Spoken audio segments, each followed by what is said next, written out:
Hello friends, எல்லோரும் எப்படி இருக்கீங்க? நல்லா இருக்கீங்களா? இன்றைக்கி நாம் உருளைக்கிழங்கு வச்சு ஈவினிங் ஸ்நாக்ஸ் தான் செய்ய போகிறோம்.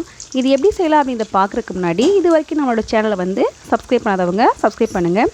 அந்த பெல் ஐக்கானே மறக்காமல் கிளிக் பண்ணுங்கள். வாங்க வீடியோக்குள்ளே போகலாம். அதுக்கு பார்த்திங்கன்னா நான் 2 உருளைக்கிழங்கு எடுத்திருக்கேன். 2 உருளைக்கிழங்கு நல்லா தோல் சீவிட்டு இந்த மாதிரி நான் ரவுண்டாக நான் கட் பண்ணி எடுத்திருக்கேன். ரொம்ப கனமாக கட் பண்ணிடாதீங்க, ஓரளவுக்கு மெல்லிசாவும் கட் பண்ணிடாதீங்க. நார்மல் சைஸில் நம்ம கட் பண்ணி எடுத்துக்கலாம். இந்த மாதிரி கட் பண்ணி எடுத்ததுக்கப்புறமா இதில் ஒரு 2 ஸ்பூன் அளவுக்கு நான் அரிசி மாவு சேர்த்துருக்கேன்.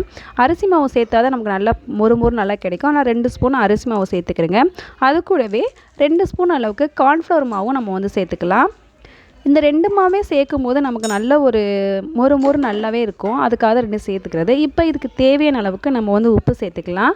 காரத்துக்கு நான் பார்த்திங்கன்னா மிளகாத்தூள் சேர்க்காமல் மிளகு சேர்த்துருக்கேன். நீங்கள் மிளகாத்தூள் சேர்த்திங்கன்னா அதோட கலர் கொஞ்சம் கலர் சிவப்பு கலர் நமக்கு கிடைக்கும். நம்ம மிளகு சேர்க்கும்போது அதோட கலர் தான் நம்ம கிடைக்கும்.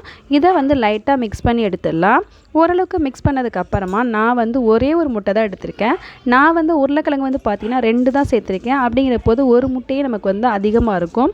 இதில் தண்ணிலாம் எதுவுமே சேர்க்காதீங்க. முட்டையை நல்லாவே அந்த உருளைக்கிழங்கு மாவு இது எல்லாமே நல்லா மிக்ஸ் ஆகிற மாதிரி நல்லா மிக்ஸ் பண்ணி எடுங்க. எல்லா பக்கமும் மாவு அந்த உருளைக்கிழங்குல போய் எல்லாமே நல்லா சேரணும். அந்தளவுக்கு நம்ம நல்லா மிக்ஸ் பண்ணி எடுத்துக்கலாம். இப்போ நான் இதுக்கு கலர் வேணுங்கிறக்காண்டி நான் கலர் பொடி சேர்த்துருக்கேன். நம்ம மிளகாத்தூள் போட்டோம்னா நமக்கு அந்தளவுக்கு கலர் தேவைப்படாது. இது சேர்க்காதனால நான் சேர்த்துருக்கேன். அடுத்து நமக்கு உருளைக்கிழங்கு தண்ணியாக இருந்துச்சுன்னா முட்டை சேர்த்ததுக்கப்புறம் தண்ணியாக இருந்துச்சுன்னா நம்ம எக்ஸ்ட்ரா கொஞ்சம் மாவு சேர்த்து நல்லா கெட்டி பதத்துக்கு பிணைஞ்சு எடுத்துக்கலாம். நல்லா பிணைஞ்சதுக்கப்புறமா எண்ணெயை நல்லா காய வச்சுருங்க. நல்லா எண்ணெய் காஞ்சதுக்கப்புறமா நம்ம ஒவ்வொரு பீஸாக எடுத்து நம்ம அந்த உருளைக்கிழங்குல அந்த மாவு நல்லா மிக்ஸ் ஆகிற மாதிரி நல்லா மிக்ஸ் பண்ணிவிட்டு அதை நம்ம எண்ணெயில் போட்டு பொரிச்சு எடுத்துருங்க. 2 பக்கமும் ஓரளவுக்கு நல்லாவே பொரிச்சு எடுத்துருங்க.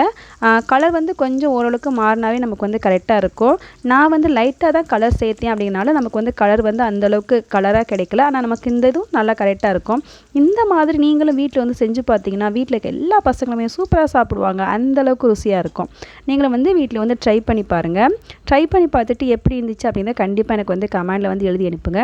இப்போ நான் 2 பக்கமே நல்லா ஓரளவுக்கு வெந்ததுக்கப்புறமா நான் வேறு ஒரு பிளேட்டில் மாற்றிட்டு மீதி நான் வச்சுருக்க எல்லாத்தையுமே இதே எண்ணெயில் போட்டு நான் பொரிச்சு எடுத்துட்டேன். இப்போ நீங்கள் பார்த்தீங்கன்னாவே தெரியும் நமக்கு சூப்பராக கிடச்சிருக்கு. நம்ம சாப்பிட்றதுக்கும் நல்லா செம்ம சூப்பராக இருந்துச்சு. அந்த முட்டை அந்த மாவுலாம் சேர்க்கும் போது அதோட டேஸ்ட் ரொம்ப சூப்பராக இருந்துச்சு. நீங்களும் இதே மாதிரி சேர்த்து நீங்கள் ட்ரை பண்ணி பாருங்கள்.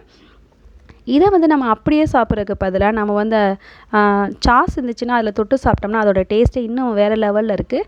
நீங்களும் அது இருந்தால் தொட்டு சாப்பிட்டு பாருங்கள். எப்படி இருக்குங்கிறத சொல்லுங்கள். இந்த வீடியோஸ் உங்களுக்கு பிடிச்சிருக்குன்னு நினைக்கிறேன். பிடிச்சிருந்துச்சுன்னா என்னோடய சேனலை லைக் பண்ணுங்கள், ஷேர் பண்ணுங்கள், கமெண்ட் பண்ணுங்கள். அது மட்டும் இல்லை, இது வரைக்கும் நம்மளோட சேனலை சப்ஸ்கிரைப் பண்ணாதவங்க சப்ஸ்கிரைப் பண்ணுங்கள். கூடவே இந்த பெல் ஐக்கானே மறக்காமல் கிளிக் பண்ணுங்கள். அப்போ தான் நான் போகிற வீடியோஸ் எல்லாமே உங்களுக்கு சேரும். தேங்க்யூ ஃபார் வாட்சிங்.